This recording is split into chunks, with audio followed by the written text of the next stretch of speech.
আপনি কি কখনো এমন সিচুয়েশনে পড়েছেন যখন মনে হয়েছে ইংরেজি তো বুঝি কিন্তু মুখ খুললেই আটকে যায়?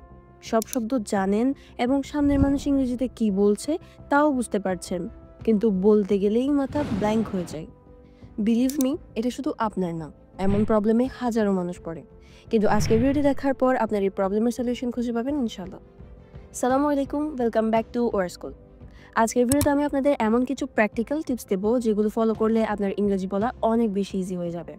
আপনি যদি সত্যিই নিজের ইংলিশ স্পিকিং স্কিলস বাড়াতে চান তবে আজকের ভিডিওটি আপনার জন্য।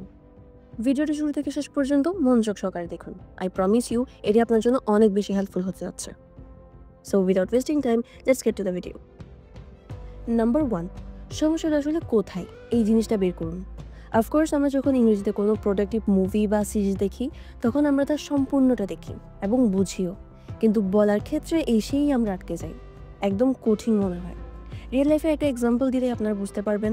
ধরেন আপনি কারোর সামনে নিজে পরিচয় দিচ্ছেন, বললেন যে মাই নেম ইজ রাইসা বা মাই নেম ইজ রুহি। এরপর কি বলবেন? বলতেই যেন মনে হয় বাকিটা ভুল হয়ে যাচ্ছে। এমনটা কেন হয় জানেন? কারণ আমরা শুনতেই অভ্যস্ত, বলাতে নয়। আজ থেকে এই ভুলটা চেঞ্জ করতে হবে। নাম্বার 2, প্রতিদিন 10 মিনিটের সিম্পল প্র্যাকটিস। শুধুমাত্র 10 মিনিট? হ্যাঁ, মাত্র 10 মিনিট প্র্যাকটিস করলে কিছুদিনের মধ্যে আপনি আপনার ইমপ্রুভমেন্টটা দেখতে পারবেন। কিভাবে করবেন? আয়নার সামনে দাঁড়িয়ে নিজের সাথে সহজ বাক্যে কিছু কথা বলুন। ফর এক্সাম্পল, আজ সকালে আপনি কি করলেন বা আপনার পছন্দের খাবার কি? এমন প্রশ্ন নিজেকে করুন এবং উত্তর দিন।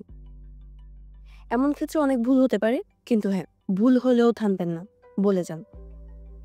একজন বিখ্যাত স্পিকার্সের কথা বলি। তিনি যখন প্রথম ইংলিশ শিখছিলেন তখন তিনি প্রতিদিন আয়নার সামনে দাঁড়িয়ে নিজের সাথে কথা বলতেন এবং তিনি এভাবেই নিজের ইংলিশ স্পিকিং স্কিলসকে অন্য লেভেলে নিয়ে গিয়েছেন। আপনারাও চাইলে এমনটি করতে পারেন। Number 3, vocabulary improvement. অনেক সময় শব্দের অভাবেও আমরা আটকে যাই, আর শব্দ শেখার ক্ষেত্রে আমরা অনেকেই অলসতা করি, কারণ তারা মনে করেন একসাথে এত শব্দ শিখতে হবে বা হাজার হাজার শব্দ মুখস্থ রাখতে হবে। এমনটি কিন্তু মোটেও করবেন না, কারণ একসাথে এত এত শব্দ শেখা আমাদের পসিবল না, আর একদিনেই কেউ ইংরেজি বলতে শেখে না। সো এটার সলিউশন কি হতে পারে? প্রতিদিন মাত্র 5টি শব্দ শিখুন এবং শিখে সেগুলো ইউজ করুন। যেমন ডেলিশিয়াস শব্দটি আপনি আজকে শিখলেন, ধরেন আপনি খাবার খাওয়ার সময় বলতে পারেন the food is so delicious. আর হ্যাঁ, আজকে শেখা 2টি ওয়ার্ড কমেন্টে জানাতে অবশ্যই ভুলবেন না। নাম্বার 4, ভুল করার ভয় কাটিয়ে উঠুন।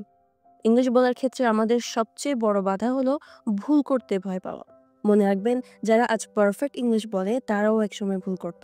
ফর এক্সাম্পল, জ্যাকমা যখন ইংলিশ শিখছিলেন তখন তিনিও প্রচুর ভুল করতেন, কিন্তু সেই ভুলগুলোই আজ তাকে সফল করেছে। সো আপনি ভুল করলে কি হবে? কিছুই হবে না, বরং আপনি শিখবেন। And lastly, number 5, speaking partner খুঁজুন। ইংলিশ শেখার সবচেয়ে ক্লাসিক্যাল ওয়ে হচ্ছে কারোর সঙ্গে নিয়মিত ইংলিশ প্র্যাকটিস করা। কিভাবে? আপনার ফ্রেন্ডসদের সাথে ইংলিশতে কথা বলতে পারেন, বা পার্টনার না পেলে নিজেই ক্যামেরার সামনে দাঁড়িয়ে কথা বলুন, অথবা অনলাইনে ল্যাঙ্গুয়েজ এক্সচেঞ্জ অ্যাপ ইউজ করতে পারেন, যেমন হ্যালোটক বা এরকম অন্যান্য অ্যাপসও পাওয়া যায়। সো আই হোপ আপনারা সম্পূর্ণ ভিডিওটি বুঝতে পেরেছেন।